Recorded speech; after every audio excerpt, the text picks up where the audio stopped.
Okay, so they caught me at a really good time. So I've already uploaded a video, a really long video, about my thoughts about Dislyte and how they can fix Dislyte, and lo and behold, they have already decided to drop an update right now, Andras instance difficulty adjustment. So it's apparently live, so we're going to test this out in just a little bit as well. So after 3.3.1 version update, we received feedback from some players, okay? I wonder who. Taking into consideration the specific pain points of our players' gaming experience, we will adjust the difficulty of the instance accordingly and issue blah blah blah blah. So apparently the adjustments are already live in the global server. So the adjustments are as follows. Number 1, added a passive to wave 2 in Sacrificial Light. Now when attacked by an enemy with crit rate less than 50%, the attack will definitely not be a crit.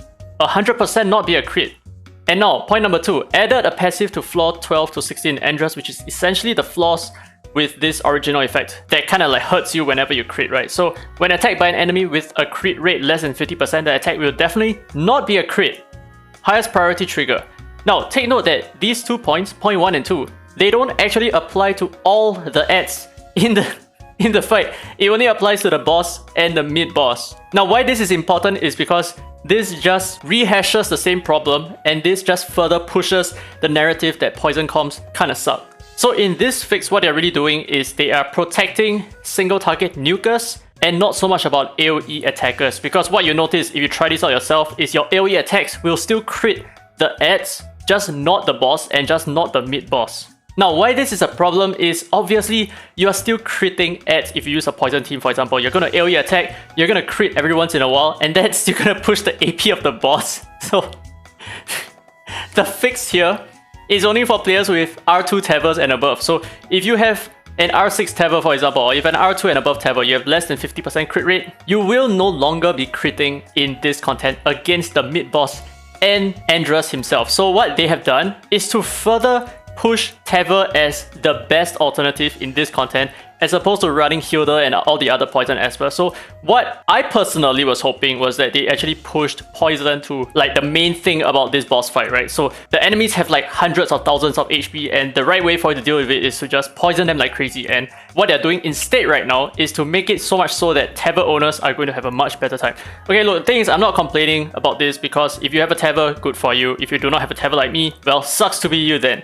Okay, then moving on, point 3, raise the amount of HP consumed by Andras when using Spectral Companions. Essentially, when his followers die, he would eat up more than 1 full bar of his HP. So right now, he's just eating up whatever that's left of his full HP bar, or whatever that's left of his HP bar, and then he will respawn his followers like that. I'm not super sure how much HP this consumes right now. We will check it out as well. And lower the difficulty for unlocking Blitz and blah blah, slightly reduce. Okay, so this is the main thing for poison users. So they are still trying to push Andras in the same direction of poison. So they have slightly reduced Andras resist to poison, bleeds, and armor breaks. And thank you, armor breaks. Defense down, dude. What game are you playing? And thank you for your continued interest and support Dislyte team. Okay, so let's test out how Andras works. Now we're just gonna blitz 10 times and see what we get from the 10 runs and see what's changed afterwards, right? Let's take a look at one of our fastest runs. So we're gonna do this 10 runs, and previously I think my average was about 120 or 110, about 110 turns.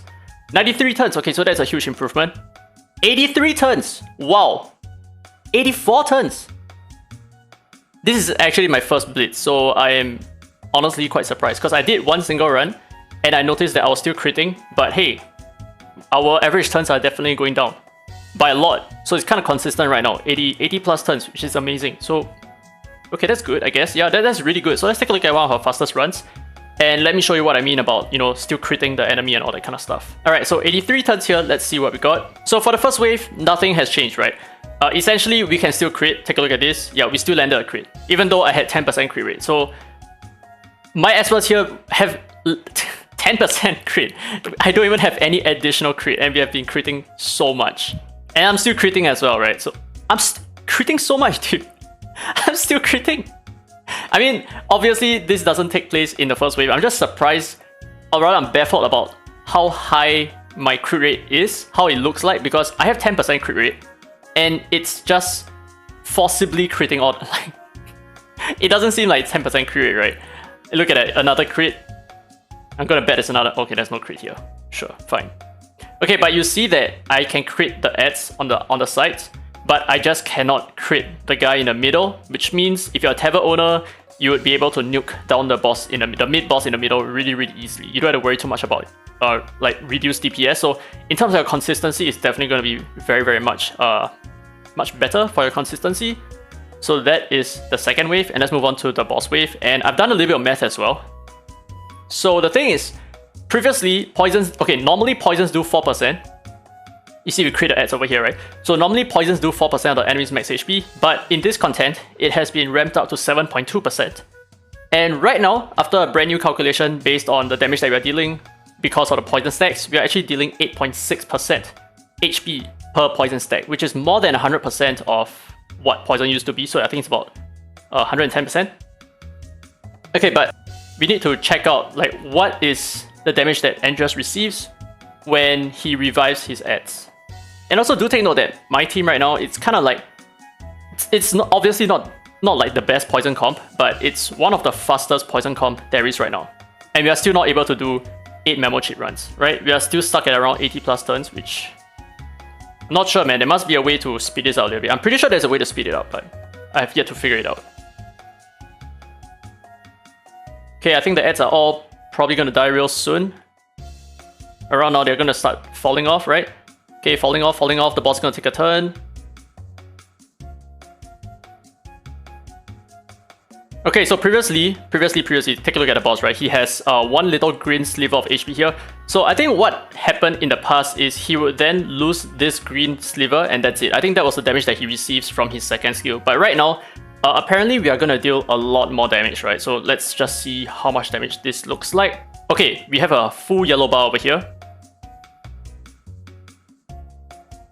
We have to take in consideration the poison DPS that he receives as well, which is quite a lot. But okay, wait, hold on. There we go. He's gonna revive himself. We are left with a small chunk of yellow HP bar. And oh, that's a lot. That's a lot. That's okay. Okay, now that I'm thinking about it, that is actually quite a lot. It's a lot of DPS because clearly, if you're running a Teva comp, you're not gonna benefit from this because you're not gonna be taking out the ads. So this is certainly pushing the poison team a little bit more. So I think it's definitely working in favor of poison counts, but I'm very curious to see like what is the real resistance of the boss, because as you can see, we landed a lot of poison stacks. So maybe let's take a look at one of our slower runs, right? Let's take a look at this 104 turns, and I'm gonna skip all the way to the boss fight. Okay, here we go. So I spent the first half of this video bitching about how like this is not the right fix for Andras, but clearly it seems like I'm mistaken. It seems like this is definitely in a good direction. We landed our poisons, easy. But I want to see more poison stacks. And I'm just like, I'm not going to be probably doing the math on this, but it's just a general feel. Okay, we still get resisted quite a bunch there. But after all, this is one of our slower runs. So I just want to get a general feel of what poison is worth right now. We are still getting resisted quite a bit. We're still getting resisted. Okay, Doomstroke. And okay, we got some poisons. Generally, it does seem like poisons are dropping a lot easier than before. I'm not sure, what do you guys think, right? I mean, clearly it has to, because they just mentioned that they reduce the resistance of poisons.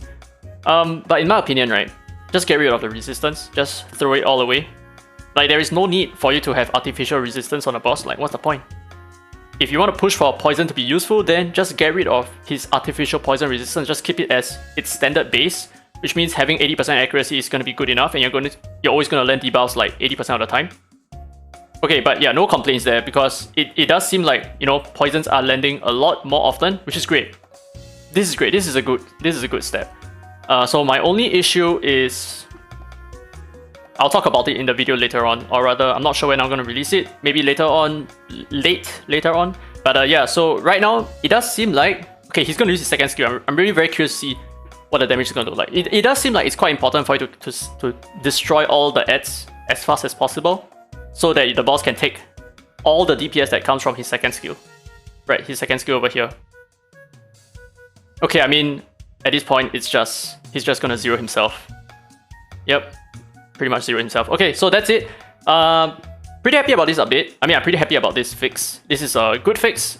Is it necessarily like the best fix? I'm not super sure. I mean, I'm a little bit salty that they're still pushing for Teva comps, but hey, you know what? If it's better for most players, then I think it's overall still a win. So yeah, anyway, that's it for this video. Let me know your thoughts down in the comment section below. How do you feel about the fix? Is this good enough? I think it's okay. Now we just need to figure out a way for us to reduce the number of turns taken from 83 all the way down to like 50 plus which could be possible if we take out the ads a lot sooner. So my strategy can change a little bit. So I'm going to play around a little bit more, mess around with my different teams, maybe run with more poison so that we can take out the ads faster. Because for what it's worth, now that poison DPS is 8.6%, the number of poison stacks that we need, to zero an enemy from 100% is actually 100 divided by 8.6, which is 12 stacks. So essentially, if we full poison stack any one of the ads, they are going to die instantly. So I think maybe running like a 4 poison team comp is probably like the way to go. Not super sure just yet. I'm going to test it out like I said. And I hope you guys enjoyed today's content. If you did, don't forget to thumbs up. It really helps the channel, and subscribe for more Dislyte content. Now with that said, it has been very free to play. And as always, I will see you in the next video.